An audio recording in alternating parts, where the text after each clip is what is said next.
was sexually abused at 9 years of age by a family member. I always thought that I could, nothing could stop me, you know. I always thought I could overpower my thoughts and just anxiety didn't exist. Where I just wasn't happy, and you know, no one would have ever expected it from me. I never acted like it, but I'd wake up and I just wouldn't be happy. I think I don't want to be here anymore. I want to end my life, which was a shock to her because she didn't realise how bad it was. But I just, because on the outside I made it look like everything was fine. On the inside it was not. He had cancer. He was someone who always liked a good time, and you know, he was, I guess, in some ways a bit the same. He was a bit quiet, but you know, have a few beers, and he could be quite a charming sort of person. And the time that I missed spending with him, I was always too busy. I lost my brother to suicide. My life's changed completely from incontrollable outbursts of tears for no apparent reason. Me and Dad, we didn't really get along very well up until he took his life. And then half an hour goes past and my mate's girlfriend comes up to me saying, Shane just passed away. It started deteriorating our family and he started abusing Mum. Not physically, but mentally abusing Mum. But deep down you know you've failed. So that was the hardest part. We had a beautiful little boy. I was deployed on active service at the time in East Timor. I arrived and got told that he had passed away. So my wife and my best friend going for it, my bed.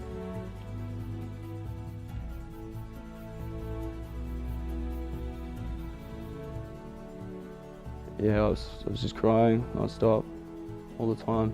Could not find happiness. I had no idea how to be happy or what to do. I thought my life was ending, and even, you know, I'd think, you know, driving down the highway, 100 k's an hour, 120, just hit the tree, just drive into it, just do it. With the knife against my chest, I was just crying and crying and crying, like shaking. You know, I'm actually starting to shake now, thinking about holding that knife against my chest and sitting there and holding it.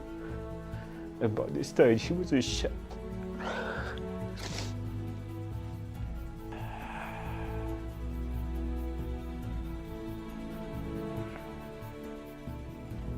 I developed a lot of self-blame and what could I have done to help? I was always the biggest lad in the family, and I was just like, what could I have done to help?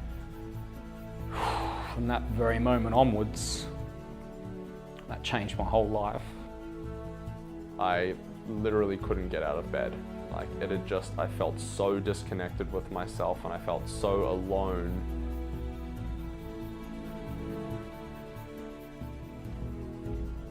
And you know, I'm sure a lot of people go through the same sort of thoughts.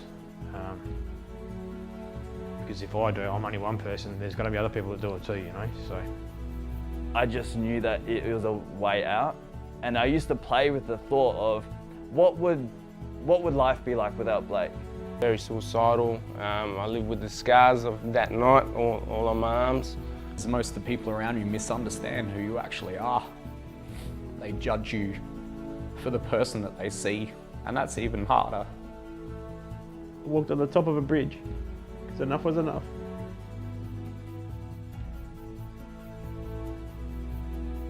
The mistakes, it feels like they're unforgivable. Look at myself in the mirror and just pick out everything that I hated. I'm grateful for every single one of them. It's made me the man I am today. And it cost me a relationship because I snapped one day. I've sort of punched first and then asked questions later. Things I was going through in my early 20s is that I was making all these mistakes, but I wasn't thinking about them later. Letting my mental health take over my life and using that as an excuse to do things. I didn't give a shit whether I died or not, so we drank to excess, we took drugs, we partied, we did everything to an extreme.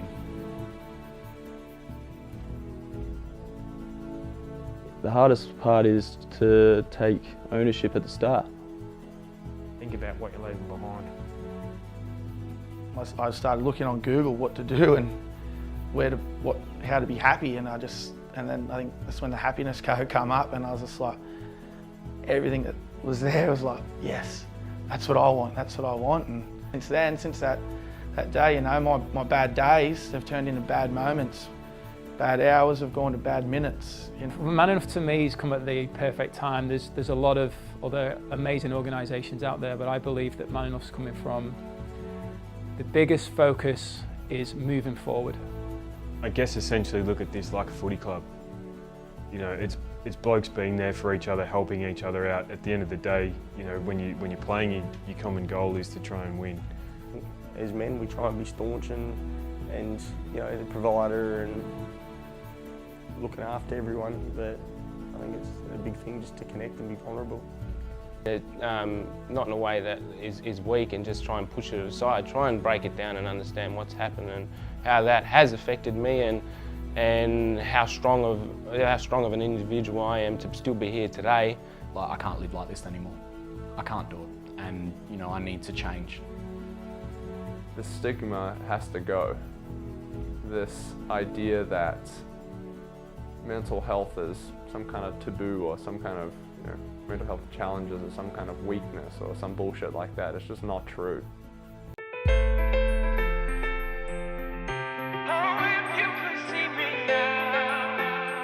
Cam, and I've been losing my shit in business, and I'm man enough. I'm Heath. I'm an alcoholic, and I'm still man enough. I'm Andrew, and I've made a shitload of mistakes, and I'm man enough. I'm Blake, and I'm man enough. I'm Matty. I've made a shitload of mistakes and I'm man enough. I'm Jermaine, and I'm a proud Aboriginal ambassador for Man Enough. Troy, we're stronger together, and I'm man enough. I'm Rob, and I've got angry many times, and I'm man enough. I'm Martin. I've been bullied in the workplace, and I'm man enough to speak. I'm Matt, and I've thought about suicide many times, and I'm man enough. I'm Leon. I was sexually assaulted, and I'm man enough to speak.